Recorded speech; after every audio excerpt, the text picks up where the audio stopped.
Well, with the cold season upon us, there is nothing like a great bowl of soup on a cold day. And to talk a little bit more about soup is John Haverty. He's the executive chef here at Franciscan Skemp. And John, let's first of all talk about the different types of soups out there. Well, Corey, you know, with fall, I think the fruit soups are over. We're getting into more hearty, healthy type of soups. And there's where we bring in the legumes and the chilies and the chicken noodles, and even some of the cream soups that we're doing now for the fall. People like to use a soup more as a meal now than in the summer. And it used to be that when people butchered their own animals, they'd have a soup bone so you could make your soup. But we're starting to get away from that now. We're starting to see more of these varieties, the chilies and the cream soups. Yeah, I think if you follow a Mediterranean-style diet, you can get into a lot of seafood soups, a lot of things that are really quite healthy, using a lot of grains, a lot of beans, a lot of vegetables that give you phytonutrients.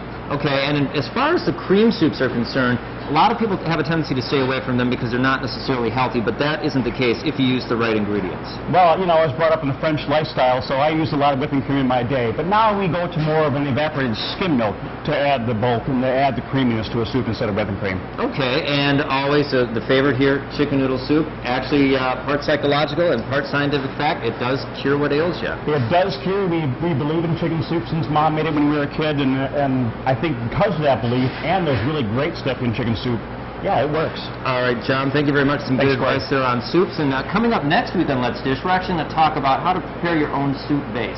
John, thank you much. Thanks, Greg.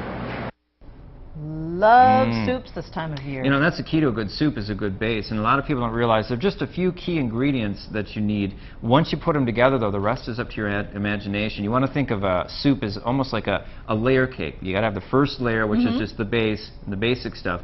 Other than that, anything else is just up to what your imagination brings. And it's nice that John mentioned you can substitute some things. So Oh, if you're really absolutely. trying to stay away from the heavier creams, you can do the skim evaporated milk and get the same result. Exactly. And he actually gave me a really good recipe for squash soup.